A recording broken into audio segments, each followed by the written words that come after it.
ce nouvel épisode.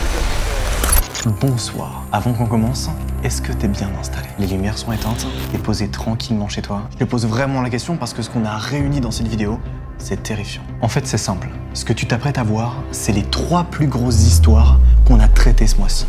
Les 3 pires témoignages qu'on a traités ce mois-ci. Ce sont des histoires vraies, brutales, choquantes, racontées par ceux qui les ont vécues. Vous allez voir que pour chaque affaire, il y a un avant et il y a un après. Chaque affaire traite de mécaniques différentes, mais elles ont toutes un point commun. Ça aurait pu t'arriver. À toi, là, qui regarde cette vidéo, à moi, à n'importe qui. Et c'est ça, le concept de Storycube. Sans transition, je te propose qu'on commence avec la première affaire de cette vidéo. C'est Siren. Que les gens appellent. 22h47, une petite chambre à l'étage d'une maison tranquille dans le sud de la France. Edith a 6 ans. Elle vient de s'endormir entourée de ses peluches. La poignée tourne, elle se redresse, c'est son grand-père. Il s'assoit au bord du lit, mais il ne dit rien. Son regard est différent, son ton est plus lent. Elle ne comprend pas. Elle attend qu'il lui souhaite bonne nuit. Mais cette nuit-là, quelque chose change. Il fait un geste qu'il n'avait jamais fait avant. Un geste qu'elle ne sait pas nommer. Il retire ses vêtements, lui demande l'impensable. Elle a 6 ans, il en a 60. Elle ne pleure pas, elle ne parle pas, elle se fige. Et quand il referme la porte, quelques minutes plus tard, elle ne sait plus si elle a rêvé ou si elle vient de perdre quelque chose qu'elle n'avait même pas encore compris. Le lendemain matin, personne ne pose de questions. Rien ne semble anormal. Le silence s'installe. Et puis une nuit, il revient, et une autre, et encore. À cet âge-là, elle apprend que dans cette maison, on n'a pas le droit de dire non, pas le droit de pleurer, et surtout, pas le droit de parler. Ce n'était que le début. Aujourd'hui, pour la première fois, elle raconte. Pas pour choquer, mais pour qu'on entende ce que l'on n'a jamais voulu entendre. Aujourd'hui, Edith a décidé de tout dévoiler au grand jour. Qu'est-ce qu'il s'est réellement passé durant son enfance? Qui sont les responsables? Et surtout, qu'a fait la justice? Bienvenue dans l'un des épisodes les plus durs de Storycube. Âme sensible, s'abstenir. J'avais 10 ans, il en avait 60 et ça s'est passé tous les soirs pendant 10 ans. Mon grand-père a commencé à m'agresser. J'étais séquestrée, je ne pouvais pas sortir de la maison. Et moi, j'ai 50 ans et je me lève le matin, j'ai toujours cette odeur dans ma bouche. Ça partira jamais. Très important, avant qu'on commence avec cette affaire, sachez qu'on recherche toujours des profils pour venir témoigner dans Storycube. Alors si ça vous intéresse, si vous avez déjà vécu une histoire terrifiante, choquante, bouleversante, peu importe, il y a un mail qui s'affiche juste ici. N'hésitez pas à envoyer un petit récap de votre histoire et on se fera un plaisir de vous faire passer dans Storycube. Bonjour tout le monde, aujourd'hui dans Storycube, j'accueille Edith. C'est une femme qui a vécu quelque chose de terrifiant de ses 3 ans à ses 13 ans. Comment ça a démarré? Qu'est-ce qui se passe quand t'es enfant? Je vis mes premières années avec mes parents. Mes parents divorcent. Ma mère me laisse avec mon frère, parce que j'ai un frère qui est plus âgé que moi, en garde de mes grands-parents. Et à l'âge de 3 ans, mon grand-père a commencé à m'agresser tous les soirs, jusqu'à l'âge de mes 13 ans. Ça a commencé par des caresses, ça a commencé par des demandes spécifiques qui étaient d'un commun accord, quoi. Pas du mien, mais en tout cas du sien, en me disant je vais te faire plaisir, tu me fais plaisir. En gros, il mettait son dans ma bouche quand j'étais petite. Ça a commencé comme ça. Il disait quoi, lui, en se justifiant? Il n'allait pas se justifier, puisque c'est devenu, moi, avec le temps, une normalité. C'est devenu quelque chose de normal. C'est affreux, c'est terrible à dire, mais malheureusement, quand on est enfant, on s'habitue à tout, puisque la normalité, normalement, elle vient des parents. Ce qui s'est passé, c'est qu'on était plusieurs petites filles et que j'ai été choisie pour être le dessert de monsieur. En gros, c'est ça. C'est-à-dire que j'ai été désignée comme étant la proie de cette personne. C'était le soir en silence avec le consentement de ma grand-mère et ça se passait, je n'ai pas de souvenirs précis, je me souviens juste que parfois ça pouvait être douloureux parce que je comptais ses pas, je savais combien de pas il mettait de sa chambre à la mienne. Je mettais des sacs poubelles à ma porte pour savoir à quel moment il rentrait et après je fermais les yeux et j'attendais que ça passe. Quand tu dis que c'était avec le consentement de ta grand-mère? Ma grand-mère était au courant, elle faisait rien. Elle restait dans son lit, elle attendait. Est-ce qu'il y a un moment donné, durant cette période-là, t'as peut-être essayé de la confronter ou de... Pas du tout, j'étais trop petite. Parce que tu pensais que c'était... Oui, et puis dans la nuit, c'était l'enfer. des agressions. Et puis la journée, ma grand-mère était quelqu'un d'ultra violente. Donc elle me battait régulièrement. Elle m'insultait, j'étais bonne à rien, j'étais une incapable, j'avais pas d'amis, j'étais tyrannisée en permanence. C'est-à-dire qu'elle était là à la sortie de l'école, elle était là pour m'emmener à l'école. Je sortais pas, je vivais dans une prison. Quand je montrais un petit geste de rébellion, je mangeais dans les toilettes où j'étais battue. Parce que c'était... Et puis elle était très vulgaire, donc il y a eu beaucoup de violence, beaucoup de vulgarité. Puis pour elle, j'étais juste un morceau de viande, quoi. Il n'y avait pas d'amour, c'était l'intérêt... ils avaient de l'argent, puisqu'ils touchaient des allocations familiales, puisqu'il y avait 2 enfants à charge, donc ça lui rapportait un petit peu d'argent. Je devais faire le ménage, je devais m'occuper de tout. Et par contre, dès qu'on sortait, j'étais bien habillée, je faisais des concours de beauté, elle me faisait faire des photos. J'étais leur instrument, en fait, à elle et à lui. Quand je me levais le matin, il y avait un bidet là où j'habitais. Et ma grand-mère m'attendait tous les matins pour me laver avec de l'eau oxygénée, pour nettoyer, pour pas qu'il y ait d'odeur et pour pas qu'il y ait de traces de quoi que ce soit. J'étais lavée tous les matins. C'était littéralement une habitude de ta grand-mère, oui, de venir le me chercher pour me laver de suite. Suite à ce que ton grand-père a fait. Bien sûr. Et elle disait quoi? Elle faisait quoi quand Rien. elle faisait ça? Il fallait se taire, il fallait pas parler. J'avais pas le droit d'être malade, j'avais pas le droit de faire du bruit quand j'étais malade, j'avais pas le droit de tousser, j'avais pas le droit de me plaindre, j'avais pas le droit de pleurer, j'avais le droit de rien. Donc c'était juste une tyrannie silencieuse. Donc j'ai passé 10 ans de ma vie à me taire, et puis en grandissant, il a commencé à me proposer de l'argent pour que je me taise. Là, on est à peu près quand, si on peut le situer? À peu près quel âge? Je sais pas, moi, à partir de 7-8 ans. C'est ça, ouais. Là, il m'expliquait qu'il fallait rien dire à mamie, parce que c'était de l'amour, parce qu'il m'aimait. Et puis, si je voulais, il me donnait un petit peu d'argent. Donc, il y a eu de l'argent qui rentrait en jeu. Ton grand-père te disait qu'il était amoureux de toi? Oui. Et t'avais 8 ans? Et j'ai 8 ans et je suis amoureuse de lui. C'est le syndrome de Stockholm. Je ne connaissais que lui. Pour moi, tous les soirs, je m'endormais devant la télé. Je faisais semblant de m'endormir pour qu'il me prenne dans ses bras, pour qu'il aille me coucher. Et c'était mon seul moment de bonheur. Le seul moment de bonheur, c'est qu'il me prenne dans ses bras pour m'emmener au lit. Il avait quel âge, lui? Il devait avoir 60 ans, un truc comme ça, 60 ans, ouais, à peu près. Et les humiliations, les insultes, je me suis habituée. Je me souviens, je regardais ma grand-mère dans les yeux et je lui disais, vas-y, frappe. Vas-y. Il frappait pourquoi? Enfin, c'était quoi un peu les... Elle frappait parce que je commençais à me rebeller, parce que j'épluchais mal une pomme de terre, il y avait trop de peau, j'étais par terre. Si par exemple on allait quelque part et qu'on me proposait un gâteau et que je prenais pas le premier qui était devant et que j'allais en chercher un autre qui me plaisait plus, elle n'hésitait pas à me taper. Quand je suis arrivée au collège... Ça, c'est vers quel âge à peu près? Le collège, c'est 11 ans. Et bien, elle venait en classe et elle me frappait devant les élèves. Et un jour, les professeurs ont décidé de ne plus mettre de mots dans mon carnet. Mais ils n'ont jamais rien dénoncé, parce qu'en fait, ma grand-mère avait payé la directrice du collège pour se taire. Elle payait les gens. Elle payait les gens qui étaient susceptibles de comprendre, et elle a acheté leur silence pendant des années. Et ils se sont tus. Jamais personne ne m'a aidée. T'as 11 ans, tu commences à ce moment-là quand même à réaliser ce qui se passe avec ton grand-père, ou non. Pour toi c'est toujours normal? Non. J'ai commencé à réaliser ce qui se passait avec lui quand je suis arrivée au collège. Parce que j'ai commencé à avoir des amis, et un soir, par miracle, j'ai dormi chez une amie. Et quand on était allé se coucher, déjà pour moi c'était très étrange, et quand on était allé se coucher, je lui ai posé la question, je lui ai dit, mais tu vas pas dormir avec ton papa? Donc je réalisais pas du tout, et puis elle m'a regardé avec des grands yeux, et elle m'a dit, mais on dort pas avec son papa. Et à partir de ce moment-là, j'ai commencé à me poser des questions. Le collège a été une transition. Ma grand-mère faisait les poubelles pour nous habiller, parce qu'il fallait pas que ça lui coûte trop cher. Et donc j'avais honte, parce que j'étais mal habillée. Et il y avait une copine à moi qui était un peu plus fortunée, et quand elle s'est rendue compte de mon infortune, eh bien, tous les matins, elle m'apportait des vêtements pour que je puisse me changer.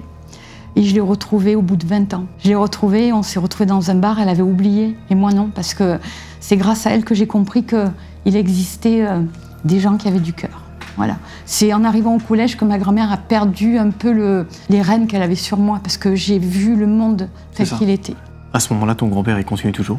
Non, à ce moment-là... Quelques mois avant, il me faisait chier tous les soirs, et puis un jour j'en pouvais plus, et puis j'ai dit à une de mes cousines que j'en pouvais plus. Et donc la parole a été libérée parce qu'il se fait qu'il avait embêté d'autres personnes de ma famille. Et du coup, à ce moment-là, il y a eu un grand scandale, un grand sketch où ma grand-mère l'a insulté, l'a traité de tout. Et il a fini par partir de la maison. Il a refait sa vie avec une autre femme. Et après, je ne l'ai plus jamais revu. Tu commences à être un peu libérée, entre guillemets, de cette emprise. Sauf qu'à ce moment-là, ma mère me récupère. Et ma mère a un mari. Ma mère a un mari, donc elle nous récupère, on part vivre chez ma mère et mon beau-père prend le relais. Quand tu dis qu'il prend le relais? Comme il était plus ou moins au courant de ce que j'avais vécu, il s'est dit que c'était la porte ouverte à toutes les possibilités. Alors lui, il venait me voir la nuit, il me caressait la nuit, il m'emmenait au casino. Il m'a vendu à des clients à lui. En fait, moi, à 3 ans, je suis morte, quoi, parce que ma vie, elle est terminée. Parce que je suis conditionnée pour être un objet de désir. Donc forcément, un homme me désire, ben, je dis pas non. Parce que je suis conditionnée. C'est ça qu'il faut comprendre, c'est-à-dire qu'un enfant, on le conditionne normalement pour l'aimer, pour le sécuriser et pour lui faire comprendre ce qui est bon, ce qui est mauvais. Moi, on m'a conditionnée pour être disponible pour les hommes qui avaient besoin de se satisfaire. Il a commencé un petit peu à m'embêter.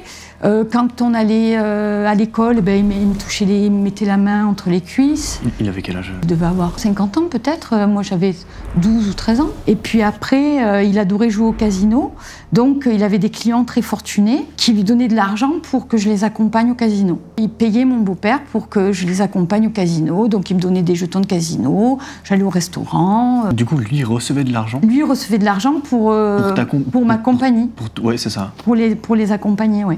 Et toi, tu touchais pas? Donc, bah non, moi, j'étais même pas au courant. Ouais, moi, c'était rigolo, j'allais au casino. Ouais. Puis je savais qu'il allait pas m'embêter dans ces moments-là, donc... Et puis par la suite... Quand tu dis m'embêter, à ce moment-là, il avait déjà commencé à faire plus que juste ça, ou il avait... Je me suis réveillée beaucoup de nuits où il avait ses mains sur moi. Et donc il dormait avec toi? Non, non, non, il venait dans la chambre. Il venait, il posait ses mains sur moi. Il posait ses mains sur moi. C'était très compliqué parce qu'à ce moment-là, moi, je venais de retrouver ma mère. Et je me suis dit, bah, tu vas rien dire parce que tu as retrouvé ta mère. Ma mère était complètement différente à ma présence, puisqu'au bout de tant d'années, il y avait... Et puis un jour, il était artisan, maçon. Et puis un jour, je me fais ramener par un de ses ouvriers. Et son ouvrier me dit, tu sais, ton beau-père nous a dit qu'on pouvait jouer avec toi, que c'était facile avec toi. Donc, si tu veux, on pourrait peut-être aller faire un tour. Donc, il avait parlé à ses ouvriers que s'ils avaient envie de s'amuser avec moi, ils pouvaient. Il t'a vendu? Oui. À ses amis? Oui, il m'a offert. Sauf que là, j'ai dit non. Ça a continué comment, ces événements-là? Est-ce que ce beau-père t'a continué à le voir? Est-ce que tu le voyais différemment suite à ça? Ça a duré quelques années, puis ma mère a eu un enfant avec cet homme, donc ma sœur. Et quand ma sœur est née, ça a été terminé, puisque j'étais tout le temps avec elle. C'est moi qui me suis occupée d'elle, en grande partie. Je l'aimais passionnément, et elle a été ma protection. C'est quoi la suite? J'ai 15 ans, je travaille dans un salon de coiffure. Tous les jours, je vais chercher le café dans un bar à côté. Et un soir, je me fais larguer par mon premier amour. La personne qui travaille dans le café à côté, elle me dit, bah, écoute, si tu veux, je t'emmène au restaurant pour te consoler de ta séparation. On va au restaurant, il me ramène chez lui, il m'attache, il me vit. Et je tombe enceinte de mon premier enfant. Ce gars, tu le connais pas, enfin, tu sais. Si, je le connais, puisque je vais chercher mon café tous les jours. Donc je n'avais pas peur de lui. Quand il t'attache, tu te dis quoi? Tu te dis c'est rien. Fini? Je ferme les yeux et j'attends. Lui, tu décides à un moment donné de le confronter ou juste tu... Je l'ai confronté quand ma fille est née. Je l'ai amenée au bar. Je lui ai dit c'est ta fille. Et il m'a dit qu'il s'en fout et qu'il veut rien savoir à ce propos-là.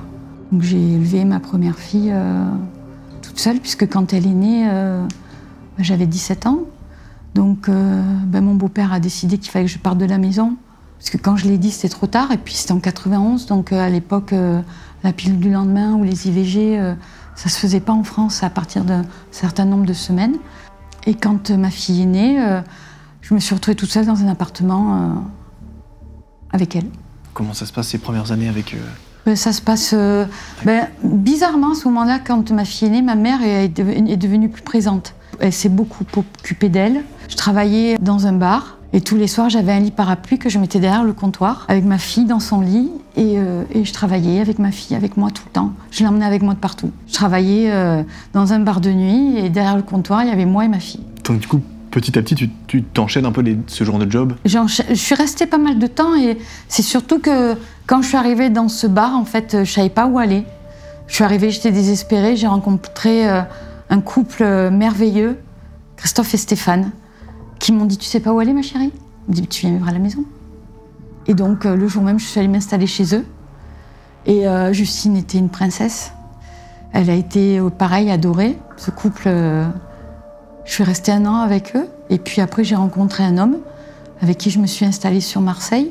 Un homme violent, parce que je ne pouvais pas rencontrer quelqu'un de complètement... ça aurait été trop facile.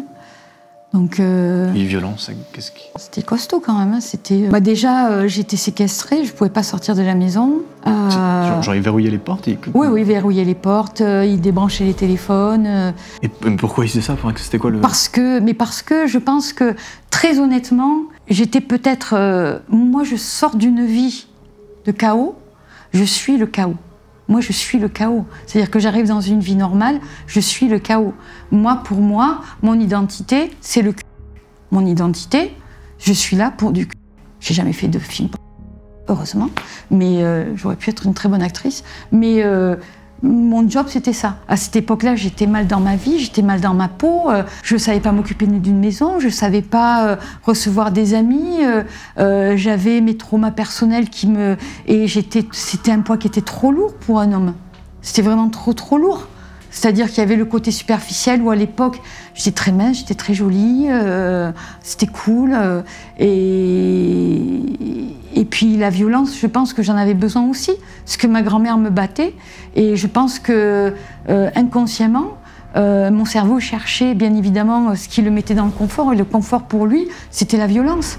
Donc j'ai amené beaucoup, et je le reconnais aujourd'hui, que mes comportements mener à terme à ce que les hommes deviennent violents avec moi. On a rapidement évoqué l'adolescence, mais du coup, et ton premier amour, est-ce que du coup tu as beaucoup de copains à ce moment-là? Est-ce que tu as des relations? Mon premier amour, c'était mon premier amour, donc je l'aimais passionnément, mais j'étais aussi très abîmée, mais vraiment très abîmée. Et c'est au moment où on s'est séparés où j'ai commencé à coucher avec n'importe qui. J'arrivais au collège, J'étais de celles qui disent jamais non, les maris couche-toi là dont on oublie le nom. Les garçons qui, à cette époque, voulaient coucher avec moi, je couchais avec eux. J'en avais besoin, c'était nécessaire, j'avais besoin de ça pour me sentir exister, puisque je ne connaissais que ça. Je ne savais rien de l'amour, je ne savais rien de la tendresse, je ne savais rien du respect, je ne savais pas qu'on pouvait dormir à côté de quelqu'un, je ne savais pas qu'on pouvait être respecté. Donc forcément, j'attirais à moi tous les hommes qui avaient besoin de ça. Facile, je me suis jamais... Puis ça se sait. Vous êtes dans un lycée, les garçons le savent, et puis ça franchit des frontières, et c'est la porte ouverte à toutes les possibilités. Tu dis que tu découvres un couple qui t'accueille, plus tard, pardon, je reviens oui. plus tard, et qui te libère un peu, entre guillemets. Comment ça se passe? C'est un couple gay. Christophe, à l'époque, était DJ dans une grande boîte gay à Aix-en-Provence, et je découvre ce monde-là, je découvre le monde de la nuit, avec des gens hyper respectueux. J'ai découvert une famille. Bien évidemment, tout le monde voulait adopter ma fille. Et à chaque fois, je me suis dit, à quel moment ça va faillir? Et ça n'a jamais failli. Ils m'ont aimée Et là, j'ai découvert l'amour. L'amour, l'amitié, le respect du corps, le respect de l'enfant, le respect de ma personne. À cette époque-là, je ne parlais pas de ce qui m'était arrivé parce que pour moi, c'était normal. Donc je n'ai jamais parlé de quoi que ce soit et ils m'ont ouvert les bras et j'ai vécu chez eux pendant 1 an à peu près. J'ai commencé à réaliser, peut-être avec le père de ma dernière fille, qui était vraiment quelqu'un de très gentil. J'ai rencontré vraiment quelqu'un de très gentil qui avait envie de m'aimer, qui avait envie de me protéger, qui avait envie de m'aider, qui a tout donné pour moi. Il a tout donné pour moi et je l'ai explosé. En parallèle, plus tu grandis, tu commences à écrire un livre, si je dis pas de bêtises. J'ai commencé à écrire des pages un petit peu par-ci, par-là, sur des événements. Je commence à réaliser quand j'ai commencé à travailler vraiment, en fait. Et quand je voyais... en fait, les gens normaux m'énervaient. Les gens mariés qui s'aimaient, ça me dégoûtait en fait. Je dis mais n'importe quoi. Les gens qui faisaient à manger, ça m'énervait. En fait, j'ai développé plein de... je supportais pas le bruit que faisaient les gens en mangeant. Je supportais pas le bruit. Je supportais pas... parce que j'avais pas le droit de faire de bruit quand j'étais petite. Ouais, j'avais pas le droit de... Donc j'ai développé plein de tocs. Voilà, j'ai développé plein de traumas et les gens heureux, je comprenais pas. C'était quelque chose qui j'étais dépassée par ce schéma-là. Et c'est là que j'ai compris, je devais avoir peut-être 30 ans, quand j'ai commencé ma première thérapie. Quand j'ai écrit ce livre, j'ai raconté le pendant. J'ai raconté ce que j'ai vécu, j'ai raconté ce que j'ai subi, j'ai raconté ce qui m'a sauvée. Mais j'ai pas raconté l'après. C'est-à-dire que je réalise petit à petit. D'ailleurs, j'ai vu beaucoup de thérapeutes et en fin de thérapie, on m'a toujours dit je ne comprends pas comment vous êtes encore vivante aujourd'hui, avec tout ce que vous avez subi. Me dit il y a des gens qui subissent une chose. Me dit vous avez tout subi. Voilà. Et en fait, je lui ai expliqué qu'en fait je suis morte depuis longtemps, c'est-à-dire que j'ai l'impression d'être invisible, c'est-à-dire que je suis une enveloppe, mais à l'intérieur de moi, c'est compliqué, tous les jours. Et en fait, ce que je voudrais dire, c'est que si je témoigne aujourd'hui, c'est pour que d'autres personnes qui subissent aujourd'hui des traumas, qui vivent des choses comme ça, c'est qu'il y a aujourd'hui des outils que je n'avais pas moi. Il y a des outils, il y a des gens qui sont là pour nous aider. Et ce qui est compliqué, c'est que, d'ailleurs, il y a une clinicienne qui s'appelle Céline Gréco, qui travaille dans un hôpital à Paris, qui expliquait le fonctionnement, qui expliquait que quelqu'un qui avait subi tous ces traumas, ben en fait, moi, quand je rentre chez moi, tous les soirs, l'ours, il rentre dans mon lit. Je dors pas, parce que j'ai peur des bruits, parce que j'ai peur de tout. C'est-à-dire que tout mon système ne fonctionne plus. J'ai de l'asthme, j'ai une polyarthrite, j'ai des problèmes digestifs, mon corps dysfonctionne et complètement, il ne marche pas. Mon corps ne fonctionne plus comme fonctionne quelqu'un, que ce soit... voilà, ça c'est important à comprendre. Et ce qui est important à comprendre, c'est qu'il y a une façade.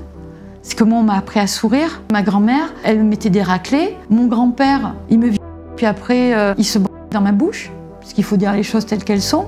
Et moi, j'ai 50 ans et je me lève le matin, j'ai toujours cette odeur dans ma bouche. Ça partira jamais. C'est ça qui est important. C'est que même si on montre au monde qu'on va bien, on va pas bien. J'ai jamais fait de dépression, j'ai jamais pris d'antidépresseurs. Et mes enfants m'ont sauvé la vie et la musique m'a sauvé la vie. Et que cette passion-là, et puis l'écriture aussi. Quand j'ai écrit ce livre, j'ai eu très peur parce que je parle de ma famille. Ma fille m'a dit « Je suis fière de toi ». Parce qu'en fait, j'ai cru que j'hurlais ma vie pendant 50 ans. En fait, je me suis tue. En fait, personne ne savait. J'ai cru que j'en voulais au monde entier de ne pas comprendre pourquoi j'étais différente, pourquoi je pouvais dire oui, puis je disais non. Je peux rester prostrée pendant des jours sur mon canapé parce que je suis incapable de faire quoi que ce soit. Si j'ai pas quelqu'un qui me motive derrière, parce que ma fille m'a dit je suis fière de toi, maman. Après ça, j'ai rencontré d'autres thérapeutes qui m'ont vraiment fait comprendre que tout ce qui m'est arrivé et tout ce que j'ai fait, je n'étais pas responsable. Et aujourd'hui, je sais que je ne suis pas responsable, même si je me suis excusée auprès de mes enfants, parce que j'ai été une mère bancale, parce qu'il y a des choses que je n'ai pas su faire. Je n'ai pas su les prendre dans mes bras, je n'ai pas su les embrasser. J'ai eu parfois des mots qui étaient assez durs, mais par contre, j'ai eu la force de dire à mes 3 filles que j'aime passionnément, vous avez le droit de me dire que vous m'en voulez. Vous avez le droit de me dire que vous ne m'aimez pas. Vous avez le droit de me dire tout ce qui n'est pas allé, tout ce qui n'a pas fonctionné. Et je suis prête à l'entendre. Je suis prête à l'entendre. Et encore aujourd'hui, elles l'ont fait pour certaines choses. Mais c'est très, très... Ouais, je suis contente de pouvoir d'avoir écrit ce livre. J'ai vendu 500 exemplaires avec une maison d'édition associative. Aujourd'hui, je crois que le reste de ma vie, je vais être là pour aider les autres. Voilà. Et montrer que j'arrive à pleurer, parce que c'est vrai qu'aujourd'hui, c'est important de montrer qu'on a le droit de souffrir, qu'on a le droit de montrer que les choses elles sont compliquées au quotidien, mais que malgré ça, le fait de chanter, le fait d'écrire, le fait de pouvoir m'exprimer sur scène, ça me maintient. J'ai la chance d'avoir rencontré des belles personnes, des personnes qui, même pour ce que je suis, dont une qui est pas loin de moi. Il ne faut pas oublier que les amis et la famille qu'on se crée, c'est plus fort que tout. Surtout, ce qui est très important, c'est que vous avez le droit de dire non, non, non, et que le non doit être entendu et qu'il doit être fort. Sans transition, je te propose qu'on passe à la seconde affaire de cette vidéo. N'hésitez pas évidemment à donner votre avis sur cette affaire en commentaire. Il croyait que c'était une simple chute. Il a oublié toute sa vie. À 15 ans, il est victime d'un grave accident de ski, le plongeant dans un coma de 6 mois. Depuis, sa vie a basculé. À son réveil, blackout total. Il ne se souvient plus de rien, ne reconnaissant même pas sa propre famille, ni même le concept des parents. Il doit tout réapprendre comme s'il venait de naître. Parler, lire et interagir. Et dans tout cela, il ne retrouve aucun souvenir de sa vie passée. De retour chez lui, il comprend qu'il devra se reconstruire une nouvelle identité, sans aucun attachement au passé. Mais qu'est-ce qu'il s'est réellement passé le jour de cet accident? Comment vit-il aujourd'hui après cet accident en 2018? C'est ce que nous allons découvrir ensemble. Bienvenue dans StoryCube. Il a juste trouvé mon corps inconscient avec le casque genre fendu en deux. Et du coup, j'ouvre les yeux, il me regarde. Et au début, il se passe rien. Et puis il me dit ouais, bienvenue dans le monde réel. Aujourd'hui dans StoryCube, j'accueille Tara Kono, un jeune homme qui a vécu une histoire incroyable. En fait, à l'âge de 15 ans, après un accident de ski, il tombe dans le coma. Ce coma dure 6 mois et à son réveil, il ne se souvient plus de rien. Ni de son nom, ni de sa famille, ni même de qu'est-ce qu'un père, une mère, bref, il n'a plus aucune mémoire. Alors, comment il a fait? Comment il s'en est sorti? J'ai cru voir que tu as été retrouvé par un pisteur. On t'a expliqué comment cette découverte. Qu'est-ce qui s'est passé en fait, quand on t'a découvert? Bah en fait, en réalité, on n'en sait à peu près rien. Parce que toutes les informations qu'on a d'un pisteur, c'est juste qu'il a suivi une mare de sang qui dégommait d'une piste. Oh wow, attends, mais ça c'est fou déjà. Ouais, ça, en fait, il a juste trouvé mon corps inconscient avec le casque genre fendu en deux. Donc en fait, tout ce qu'on m'a raconté il pense que c'est quelqu'un qui m'a percuté parce qu'à cet endroit-là, bah, y a rien de dangereux, genre y a pas de boss, c'est une vieille piste bleue, quoi. Ouais. Et puis avec mon niveau, je pense que j'aurais jamais pu tomber de moi-même sur une piste bleue. Mais du coup, on n'en sait rien. Et puis même les médecins, ils ont dit en fonction du choc et de l'impact, quoi, c'était l'option la plus crédible, quoi. Ouais. Donc que quelqu'un...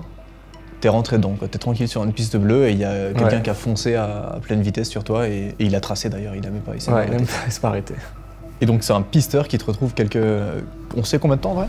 Bah ils estiment qu'ils m'ont trouvé environ 35 minutes, 1 heure après. Et t'étais sur les pistes ou t'étais un peu de côté ou t'étais un peu où t'étais? Bah en fait j'étais vraiment... en gros il y a 2 pistes où il y a un grand virage. Et en fait j'étais entre deux dans l'espèce de petit dévers qu'il y avait. Quand t'es tombé dans le coma, est-ce que t'as eu des sensations particulières? T'as ressenti un truc ou est-ce que c'est le néant complet? Bah en fait, il y a eu 2 phases dans mon coma. Okay. C'est-à-dire que la première phase, c'est vraiment comme quand tu t'endors toi, tu te réveilles, il se passe rien, quoi. Et la deuxième phase, c'est comme quand t'es dans une baignoire sous l'eau et en fait t'entends des choses, mais tu comprends pas ce que c'est ni ce qu'ils se disent. Donc il y a vraiment ces 2 phases où là t'es, on va dire, conscient, mais tu sais pas ce qui se passe non plus, quoi. C'est quoi un peu la sensation en fait d'être dans le coma comme ça? Non, vraiment tu te sens figé, tu peux pas bouger, rien faire, et t'entends juste des blablabla. Ok. T'es conscient tout le long ou il y a des moments où je pourrais pas te dire. Je pense que je suis conscient tout le long, mais vu que j'avais pas de notion du temps en fait. Ouais, ok, ça marche. Donc est-ce que ça a duré 1 heure? Est-ce que ça a duré 1 semaine, 1 mois? Tu te réveilles, au bout de 6 mois, qu'est-ce qui se passe? Bah, première fois que je me réveille, en fait, je tombe sur un infirmier. Et du coup, j'ouvre les yeux, il me regarde. Et bah, au début, il se passe rien. Et puis, il me dit, ouais, bienvenue dans le monde réel. Donc, et en fait, je me rendors. Okay. C'est ça, le premier réveil. Vraiment, il n'y a rien eu derrière. Hein. Mais ouais, c'est ce truc que j'ai retenu. Et après, je me réveille d'autres fois où il n'y avait personne autour de moi, donc il se passait rien. Ok. Et tu t'endors? Ouais, et après je me rendors et ainsi de suite, jusqu'à que il se passe combien de temps? Premiers, après 3-4 jours, 1 semaine je pense, où je faisais que rester éveillé 1-2 minutes quoi, par intervalle. Et puis après, quand j'arrivais à me lever, pas rester allongé dans le lit quoi, enfin grâce à l'aide de l'assistance du lit quoi, mais les gens me parlaient, même si je répondais pas au début, ils essayaient d'avoir des interactions avec moi quoi. Tu savais encore parler à ce moment-là du coup? Ah, pas du tout. Enfin, en fait c'est c'est pas du vrai parler. Ok, C'est-à-dire qu'en fait, je répétais tout ce qu'on me disait, mais j'étais capable de tout répéter. ok. Tu me disais comment ça va, je te disais comment ça va. Et ainsi de suite, en fait, je faisais que du mimétisme, mais sans comprendre le sens des choses, en fait. Ok, ça marche. Juste qu'on revienne juste à ce premier réveil, l'infirmier te dit du coup bienvenue dans le monde réel. Tu te rendors. À ce moment-là, tu sais ce qui se passe ou t'as juste rien compris à cette intervention, genre sur le moment? Ah non, mais je sais pas où je suis, je sais pas ce que je fais, y a rien. Vraiment, c'est le vide, en fait, concrètement. Donc tu sais même pas que c'est un infirmier à la limite en fait, ou tu sais quand Ah même non, que c'est même pas, j'ai aucune information. Il y a quelqu'un ou quelque chose qui m'a juste parlé et j'ai retenu ce qu'il m'a dit. Point. J'imagine qu'on te pose des questions, on te demande peut-être comment tu t'appelles. Tu réponds quoi? Qu'est-ce qui se passe? Ben, je réponds rien. En fait, le temps que je comprenne le sens des choses, en fait, dès que je répétais tout ce qu'ils me disaient, ils ont dit non, mais ça sert à rien d'essayer de lui faire poser des questions, il a pas les réponses, quoi. C'est-à-dire qu'on me disait aujourd'hui on est mardi, je dis aujourd'hui on est mardi. Sauf qu'on était mercredi, en fait, donc ça sert à rien. En fait, du coup, c'est eux qui m'ont apporté toutes les informations. Ils m'ont dit, ouais, tu t'appelles comme ça, t'as tel âge, tes parents ils s'appellent comme ça. Et pour que j'engage les informations et que j'arrive à les restituer et m'établir une personnalité, en fait.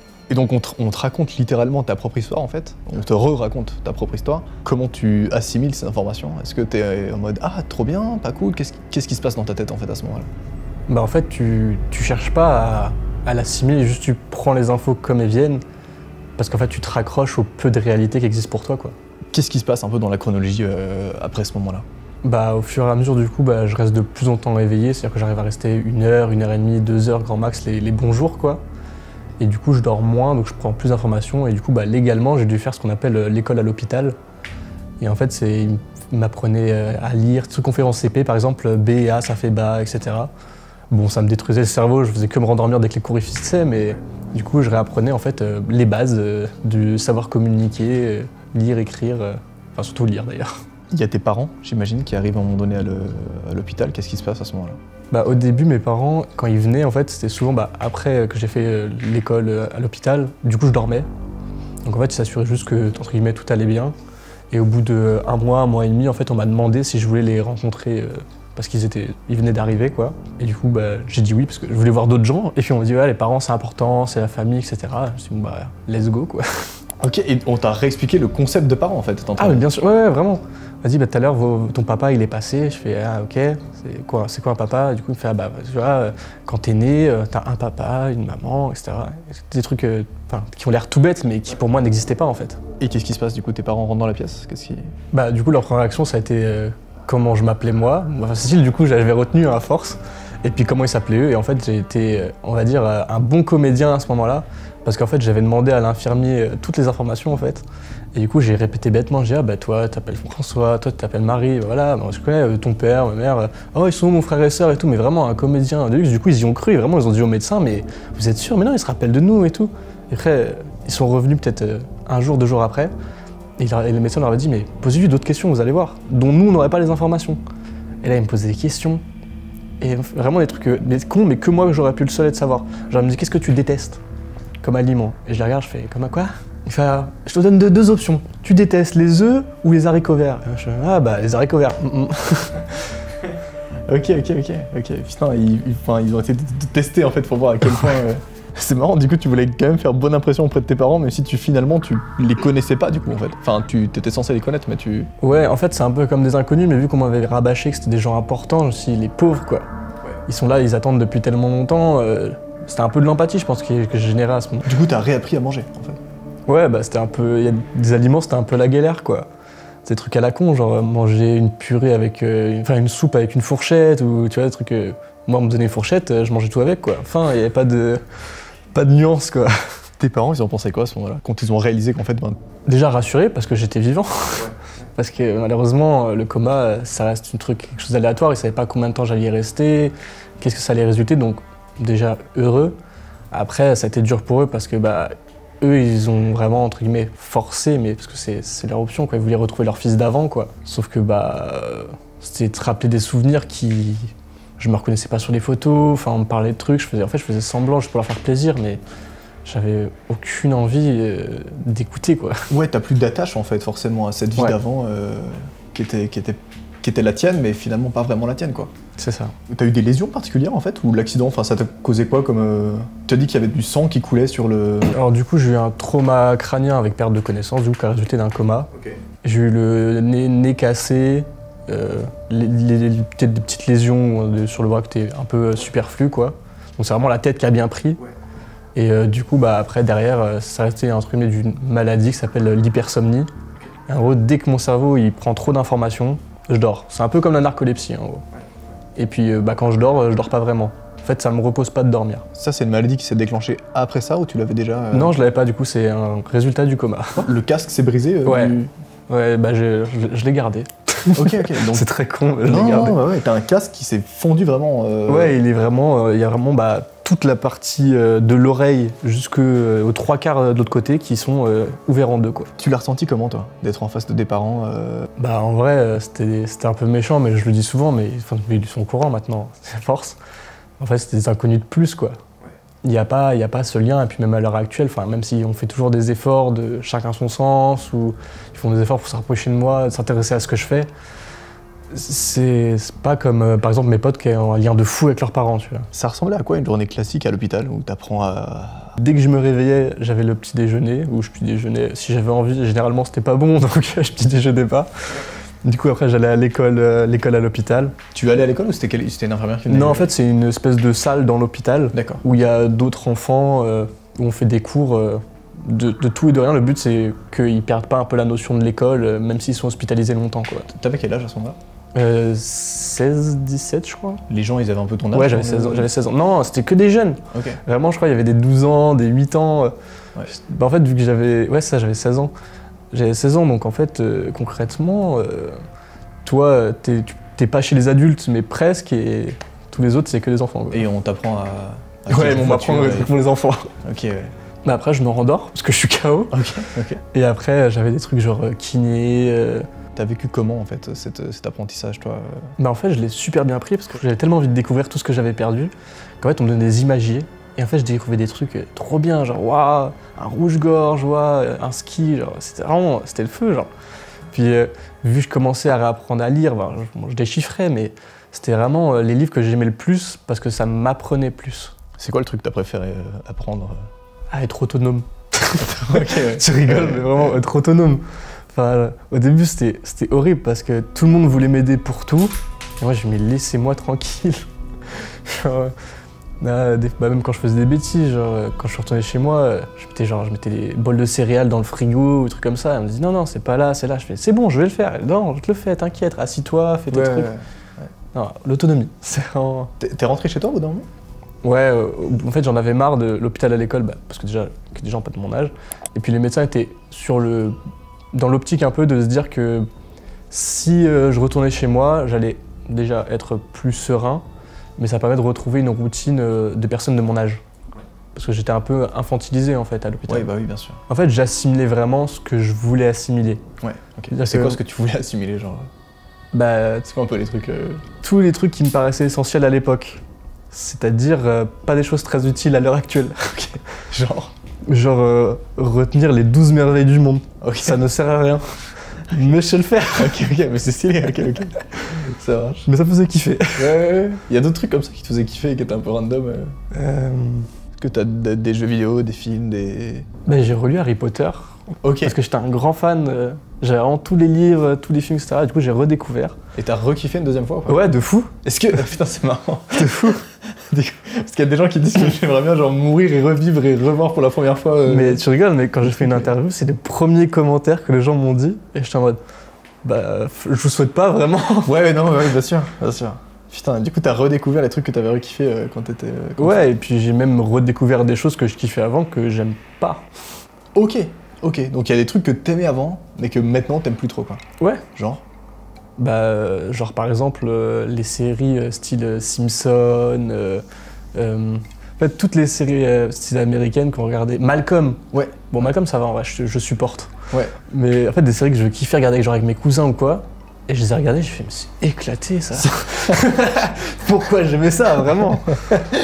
Putain, c'est fou. Mais à tout moment, peut-être c'était aussi c'était rattaché peut-être à des souvenirs que t'avais à l'époque et c'est pour ça que t'aimais, mais en fait maintenant comme il y a plus ces souvenirs qui te rattachent à Ouais, ça, c'est possible aussi. t'as plus que l'histoire et t'es en mode par exemple le ski, est-ce que tu l'as... Ça a pris du temps, déjà parce que je pense que mes parents étaient pas fun à l'idée que je remonte dessus. Bien sûr. Mais ouais, quand j'étais en licence, il y a eu un stage de ski et j'ai regardé, j'ai dit s'il vous plaît, je veux peut-être retester, revoir si ça me plaît, etc.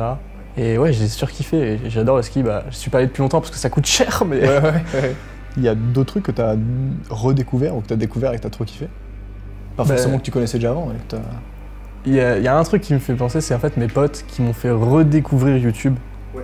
Et en fait qui m'ont remontré sans me le dire mes anciennes vidéos. Et je kiffais parce qu'en fait je kiffais l'humour du gars. Et ils m'ont vraiment dit bah frérot, c'est toi ça. Et je dis mais non, je sais faire ça et tout, c'est trop bien putain. Comment faire? Et ils m'ont appris tout, faire du montage, des trucs comme ça. Putain, c'est ouf. Tu revois d'ailleurs tes potes à ce moment-là du coup? Ouais. Enfin, c'est des potes de... En fait, quand je suis retourné chez moi, c'était vers juin, juillet. Et bah déjà mes potes avaient envie de me revoir, parce que ça faisait longtemps. Et moi j'avais grave envie de les voir, parce qu'on me disait ouais, tes potes, c'est comme ta famille en fait. Ils venaient à la maison tout le temps, je les voyais tous les jours. Eux, ils t'ont pas forcément vu durant l'hôpital, durant les moments... Pas du tout. Ouais. Pas du tout.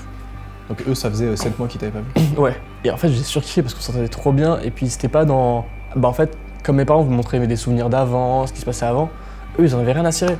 Et ils me disaient, tu veux apprendre quoi? Tu veux qu'on fasse quoi?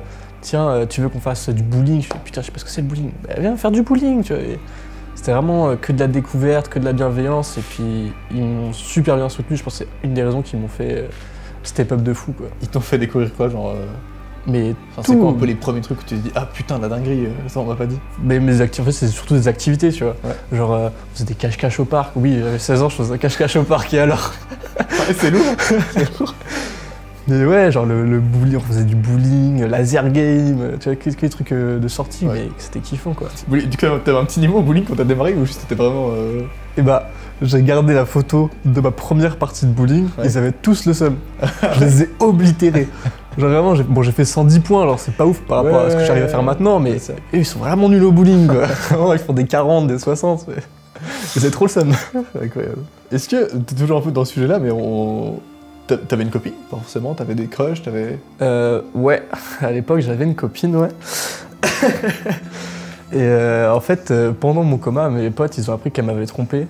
Ok. Et bah du coup, j'ai pas voulu la rencontrer. Ouais. Et bah juste, je l'ai bloquée. Enfin, ils l'ont bloqué d'ailleurs, ouais. à ma place. Donc j'étais célibataire en fait, par défaut. Par défaut. Tu redémarres ta vie amoureuse à ce moment-là, qu'est-ce qui se passe? Est-ce que tu vas sur une app de rencontre, tu vois des gens, Bah à cette époque-là, du coup, j'étais rentré au lycée, donc non, j'avais pas sous app de rencontre, et puis en fait, je m'en fichais un peu, genre juste kiffer ma vie avec mes potes, genre il y avait pas de chercher à avoir une meuf ou quoi, c'était vraiment... dire la best life avec ses bros et puis c'est tout quoi. Ouais. Et t'as redécouvert ou t'as découvert ça un peu plus tard du coup ou comment ça s'est passé? Bah ça m'a tombé dessus, un peu comme tout le monde, hein, je pense que j'ai redécouvert ce sentiment et puis c'était un peu lunaire parce que j'avais encore du mal à ce moment-là à décrire mes émotions, à mettre des mots dessus en fait. Et du coup c'était ma meilleure pote qui me disait bah, qu'est-ce qui se passe et tout. Je sais bah elle quand je lui parle je bégaye. Ouais. Et elle me dit mais tu bégayes avec personne? Je dis ouais mais elle... Il m'a fait ok. Et par hasard, quand tu lui parles, t'es un peu mal là, tu sues un peu, t'es hésitant. Je fais ouais, exactement. Elle me fait t'es amoureux. Et je fais putain, mais non! Genre comme dans les films. Elle me fait ouais, comme dans les films. Et je fais High School Musical. Elle me fait High School Musical. Et je fais faut que je chante. Elle me fait non. C'est des trucs comme ça. C'est vraiment drôle. Et du coup, c'est fou. T'as vécu 2 fois ton premier amour, du coup, factuellement. Bah du coup ouais, concrètement ouais. Après j'ai pas le souvenir du vrai premier. Oui. T'as été triste quand t'as appris que ta copine t'avait trompé ou juste comme tu la connaissais pas t'étais... Bah en fait c'est un peu bête mais au début je savais... Enfin on m'a juste dit t'as trompé et tout, il faut plus vous sortir ensemble, j'ai dit ok, mais je savais pas ce que ça voulait dire. Ouais. Du coup m'en fichais un peu. C'est après qu'on m'a expliqué ce que ça voulait dire que j'ai fait ah c'est pas cool en fait. Ouais. Elle était genre dans la classe où il y avait mes potes justement. Et ils m'ont montré la photo de classe pour me dire bah elle est où ta meuf? Et j'ai pas trouvé tu vois. Je trouve ça un peu fou, du coup t'as une rentrée au lycée à un moment donné du coup? Bah dès septembre d'après que je suis rentré chez moi en fait. Comment ça se passe cette rentrée? Est-ce que tu redécouvres d'autres choses? C'est quoi Bah déjà je découvre l'école. parce que malheureusement, en fait après c'était un choix aussi. Dire que j'avais pas d'objectif dans la vie, je savais pas quoi faire. Légalement j'avais le droit de plus aller à l'école, mais tous mes potes y allaient et ils parlaient que d'une chose, c'était le bac. Donc moi j'ai dit bah moi aussi je le fais, mais sans savoir ce que c'était, tu vois. Ouais.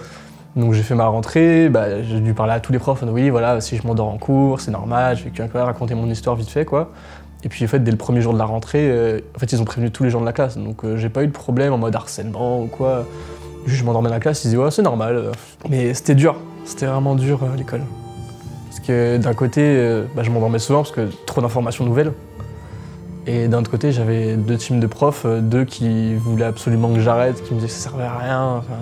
Enfin, j'ai des appréciations, s'il te plaît, c'est ABS, ne dors qu'en cours. Ok. Je l'ai plus vu dormir que participer, tu vois. Genre, ok, putain. Pas très fameux, quoi. Mais surtout, c'est pas de ta faute, enfin, ouais, mais après, chacun voit un peu le côté, son côté, quoi. Et puis j'avais quand même des profs qui me soutenaient, franchement. J'avais surtout 3 profs qui m'ont poussé vers le haut, qui m'ont dit « Vas-y, on lâche rien, on s'en fiche », qui me donnaient des astuces et tout pour des trucs tout bêtes, quoi. Bah, genre par exemple, en gros, en français, bah, du coup, je suis dyslexique aussi. Ça, c'était déjà avant. Enfin, dysorthographique, précisément. Et du coup, j'arrive pas à fixer l'orthographe des mots. Et en fait, ils me donnaient des moyens mnémotechniques, bon, que là, que j'ai pas en tête sur le coup, mais pour retenir l'orthographe des mots, quoi. Et puis, ces profs-là aussi, ils trichaient sur mes notes, quoi. En fait, vu que l'écrit, j'arrivais pas à écrire, puis j'ai dû réapprendre à écrire, j'ai pas réappris à écrire avec une feuille et un stylo. Même à l'heure actuelle, si j'écris qu'un stylo, t'en as pour 10 minutes pour écrire bonjour, ça va. Ouais. Et du coup, j'ai appris à écrire sur l'ordinateur et du coup, en fait, l'écrit, c'était dur. Ça me demandait beaucoup d'efforts cognitifs. Du coup, en fait, toutes les notes à l'écrit, ça devenait COEF 0,5, 0,25 quand j'échouais. Et dès que c'était de l'oral, là où bah, je faisais que parler, donc forcément, là où je cartonnais, et j'avais des 18, des 20, hop, COEF 4. Du coup, dans ces matières, j'avais des bêtes de moyenne et c'est ce qui m'a permis de passer et de croire que j'avais une chance d'avoir le bac, quoi. Ouais. Putain, c'est marrant. Donc, on t'a réappris à écrire sur le PC, quoi. Enfin, pas forcément Bah, ça a surtout été un choix, je pense. Parce que j'ai consulté une ergothérapeute qui m'a fait apprendre les signes, etc. Et au bout d'un moment, elle a dit « Écoute, je vais être cash avec toi. Vu le temps que tu prends à écrire, ça me faisait mal surtout. » Elle m'a dit « Là, t'en as pour 2 ans juste à écrire convenablement. Il faut que je te apprenne à écrire de A à Z. Est-ce que tu te sens les capacités d'eux ou est-ce que tu vas prendre la dactylographie ?» Du coup, j'ai dit bah, « dactylographie, c'est ordinateur, etc. C'est plus rapide, plus efficace et puis ça me demande moins d'efforts. Donc autant faire sur ça, quoi. » Tu parlais de ton bac tout à l'heure. Tu l'as eu, qu'est-ce qui se passe? Bah, ça a été dur, ça a été long, mais je l'ai eu au ras des pâquerettes en 3 ans, ouais. J'ai eu le bac en 3 ans après avoir tout oublié. Après, je me focusais que sur les programmes du bac, c'est-à-dire que je lisais que les programmes de terminale, il n'y avait que ça qui comptait. Mais ouais, bac S, franchement, option SVT. Ouais, je pense que c'était un peu une histoire de revanche de mes profs qui me disaient que j'y réussirais pas. Les premières réactions que j'ai eues quand j'ai eu le bac, c'est que je suis allé voir ma prof principale qui m'a suivi du coup pendant 2 ans et qui me disait ah, t'auras jamais le bac, laisse tomber.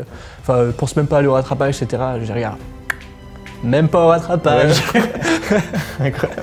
T'as géré comment un peu les réactions des gens qui étaient pas forcément qui te motivaient pas ou qui étaient un peu contre toi ou les profs par exemple qui étaient. Au début, ça m'a beaucoup affecté. C'est-à-dire que j'y pensais souvent. En fait, c'était les cours où je voulais. En fait, j'avais moins envie de faire les choses. Je me disais, putain, ça sert à rien, de toute façon, il m'aime pas, il veut pas que je réussisse, pourquoi je me ferais l'effort d'eux? Et en fait, à force de parler, bah, une psy, elle me dit, mais en fait, c'est l'inverse qu'il faut faire. Et en fait, c'était les cours où j'étais le plus à fond. Hop, c'était en maths, il y avait une question, hop, j'avais la bam, j'avais la réponse. Et ils étaient dégoûtés, ces profs-là, quoi. Parce qu'ils m'ont tellement bâché que je me retrouvais être, pas le meilleur élève, parce que bon, coma oblige, mais. J'étais un des élèves qui participait le plus, alors qu'au semestre d'avant, c'était absent, ne participe pas. Tout à l'heure, t'as dit que retrouver tes souvenirs d'avant, ça t'intéresse pas forcément. Pourquoi? En fait, au début, je voulais absolument les retrouver. C'était vraiment l'objectif, je voulais faire plaisir à tout le monde, je voulais redevenir l'ancien moi. En fait, j'y arrivais pas. Parce que cet ancien moi, il a vécu d'autres trucs que j'ai pas vécu, dont je me souviens plus. Donc il n'avait pas les mêmes réactions et il n'a pas appris la vie comme je l'ai apprise. Donc en fait maintenant je me dis juste est-ce que ça va me servir pour plus tard? Non, bah, pas besoin en fait. C'est juste cette info-là elle est utile, je la garde, si elle n'est pas utile pour mon avenir, pas besoin. Est-ce que genre il y a des trucs où tu te dis ah ok ça c'est grave utile pour la suite? Bah les noms des gens de confiance, déjà c'est super utile. Parce que l'inconvénient de ne pas se rappeler des gens, c'est qu'il y a beaucoup de gens qui se servaient des invitations que j'avais pour faire genre que c'était d'anciens potes à moi, Et je me rappelle plus, donc... Il y a beaucoup de gens qui sont servis de moi au début pour gratter des avant-premières, des sorties au musée gratos, trucs comme ça, quoi. C'est quoi ta réaction quand tu vas pour la première fois à un film? Bah, première fois un film, je me rappelle pas, mais première fois au cinéma. Ouais. Parce qu'en plus, on était dans le nouveau cinéma de ma ville, et il y avait de nouvelles technologies, les sièges qui bougent, je sais plus comment ça s'appelle. Ouais. Et c'était Fast and Furious, je sais plus quel numéro, et mon pote il m'a dit t'inquiète, je t'emmène à un endroit, je te dis rien, on en parle après. Et au début, je fais il y a du monde et tout, j'aime pas ça, je suis pas fan et tout. Après, il me dit t'inquiète, pose-toi. Et le film se passe, le ciel commence à bouger, et je fais wow. C'était lunaire. Non, c'était lunaire. Et t'as kiffé ou J'ai kiffé, mais c'était vachement fort le son, alors j'ai limité un peu, mais ouais. T'as dit que tu ressentais un peu une distance avec ta famille. Aujourd'hui, tu gères comment? Je gère les choses un peu comme elles viennent. C'est-à-dire que je me force à les appeler pour les anniversaires, les événements, Noël, etc. Bon, des fois j'oublie, mais ça c'est une autre histoire. Et après, quand eux, ils se forcent, enfin, ils se forcent pas, je pense, enfin, j'espère, ils m'appellent et que ça, je me force à décrocher et vraiment à être assidu, enfin, pas assidu, mais à être engagé dans la conversation et, bah, en fait, même si le lien, entre guillemets, il est faible, à essayer de le faire perdurer parce que c'est quand même des gens importants pour moi, même si je m'en sors très bien tout seul et puis voilà, quoi. Avant qu'on passe un peu aux dernières questions, je trouve ça un peu marrant, je pense, mais tu redécouvres l'amour une deuxième fois. Comment ça se passe? Est-ce que finalement tu la vois cette meuf? Est-ce que vous datez ensemble? Qu'est-ce qui se passe? Ouais, au début, bah après elle était au courant de rien au début. C'est-à-dire que ça s'est vraiment fait naturellement. Genre on se voyait à la fin des cours, on se posait, enfin elle habitait à côté du lycée, du coup juste on sortait à côté du lycée, on se baladait, on parlait, etc. Et c'était assez naturel et simple, quoi. Ouais. Et pas de trucs fous. Ouais. Et du coup, tu reflirtes, enfin tu découvres le fait de flirter avec quelqu'un ou on t'avait expliqué ça ou pas forcément Bah, je pense que je l'ai un peu joué dans les films que j'avais vus, justement. Ouais. Où c'est le mec, puis il allait la chercher et puis bam, il ramenait une rose, tu vois, des trucs vraiment kitsch, tu vois. Mais en fait, c'était la seule base de données que j'avais. Ouais, donc on t'a pas genre briefé là-dessus, quoi. Non, et puis je pense que je l'ai pas demandé à mes potes, justement, pour voir si j'étais capable de le faire moi-même. Ouais. Et finalement? Bah, ça s'est plutôt bien passé les premières années, et puis après on s'est quittés, et puis l'histoire de la vie, quoi. Bien sûr, ouais. Putain, ok, donc t'as quand même réussi à revoir quelqu'un et à te remettre en couple avec quelqu'un malgré le fait qu'on t'a pas reformé là-dessus, quoi. Ça aurait pu être une catastrophe, quoi. Après, j'ai pas dit que c'était une réussite, hein. Ouais, ok. Elle pensait quoi de tout ça? C'est pas indiscret, est-ce qu'elle était en mode « Ah, trop cool, je peux tout lui refaire découvrir » ou elle était en mode Bah en fait, je pense qu'elle était assez compréhensive et je pense juste qu'elle s'en fichait, quoi. Ça avait aucune importance que j'ai des souvenirs ou pas. Des fois, si, elle me disait que j'avais quand même des réactions bizarres sur certains trucs, mais parce que je découvrais en fait les choses. Mais je suis habitué assez vite et ça n'a pas posé problème, quoi. T'auras toujours des gens qui vont te dire « T'y arriveras pas », toujours des gens qui diront « C'est pas possible », mais en fait, il n'y a que quand tu réussis que ces gens-là ils se retournent en veste. Entourez-vous bien. Franchement, ayez un petit cercle d'amis, on s'en fiche qu'il soit très grand, mais ayez des gens qui vous poussent vers le haut, peu importe ce que vous faites. Même si vous allez faire des erreurs, on va tous faire des erreurs, même si vous avez une idée nulle, genre faire une course de caddie dans un carrefour, ayez des gens qui vous soutiennent, peu importe la bêtise que vous faites, qui seront là pour vous ramasser, mais aussi pour vous pousser, quoi. Ouais, mec, merci beaucoup. Et merci infiniment d'avoir suivi cet épisode. Évidemment, vous pouvez trouver les autres épisodes juste ici sur mon écran. Tu peux cliquer, voilà. Merci à toi d'avoir participé, c'était un plaisir.